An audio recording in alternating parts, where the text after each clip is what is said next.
के क्वेश्चन पूछे जाते हैं खासतौर से कि गंगा नदी का ओरिजिन किस स्टेट से होता है, उत्तराखंड से।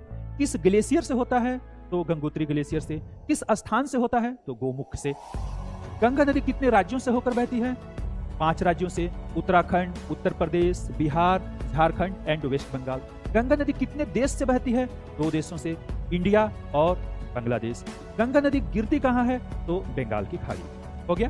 गंगा नदी का सर्वाधिक प्रवाह वाला स्टेट कौन सा है, उत्तर प्रदेश। और मिनिमम प्रवाह वाला, सबसे कम प्रवाह वाला स्टेट है झारखंड। क्लियर हो गया। इसके बाद इसमें बहुत सारे फैक्ट हैं जिससे आपके क्वेश्चन बनते हैं।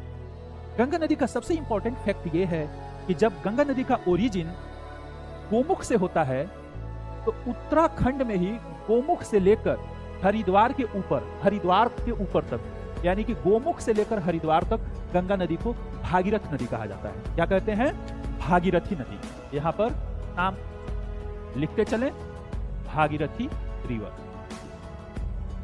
तो जो गोमुख से लेकर हरिद्वार तक का एरिया है उत्तराखंड का, वो माउंटेनियर एरिया है। तो माउंटेनियर एरिया में गंगा रिवर के प्रवाह को भागीरथ के नाम से जाना जाता है।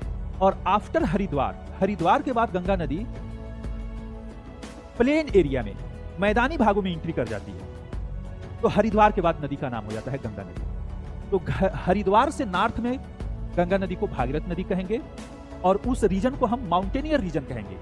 उत्तराखंड माउंटेनियर स्टेट है और भागीरथी नदी का जो कॉन्सेप्ट है वो माउंटेनियर रीजन में है।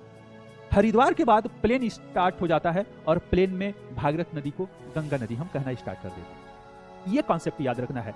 तो भागीरथ से नदी गंगा, उत्तर प्रदेश, बिहार, झारखंड और वेस्ट बंगाल। फ्रेंड्स, एक चीज और आपको याद रखना है कि गंगा नदी को 2 स्टेट में भागीरथ नदी के नाम से जाना जाता है। पहला स्टेट आपने उत्तराखंड सुना और दूसरा स्टेट है वेस्ट बंगाल। डियर स्टूडेंट, वेस्ट बंगाल में भी गंगा नदी को भागीरथ नदी के नाम से जानते हैं। कैसे, इसका बहुत ही इंपॉर्टेंट कॉन्सेप्ट है। इसको आप समझ लेंगे, बहुत सारे क्वेश्चन आपके सॉल्व हो जाएंगे। देखिए, जब नदी झारखंड से वेस्ट बंगाल में एंट्री करती है तो वेस्ट बंगाल में एक यहां पे डैम है। इस डैम का नाम है फरक्का डैम। क्या बोलते हैं, फरक्का डैम। इसको फरक्का बैराज भी बुक्स में मिलेगा। जब आप स्टडी करेंगे तो बुक्स में फरक्का बैराज भी मिलेगा, फरक्का डैम भी मिलेगा। वेस्ट बंगाल में गंगा नदी फरक्का डैम पर 2 पार्ट्स में डिवाइड हो जाएगी। इसकी जो मूवमेंट है वो 2 पार्ट में डिवाइड हो जाएगा। पहला पार्ट चला जाएगा बांग्लादेश में। जो पार्ट बांग्लादेश में जाएगा, बांग्लादेश की बाउंड्री तक वेस्ट बंगाल के अंदर, इसको भागीरथ कहा जाता है। ये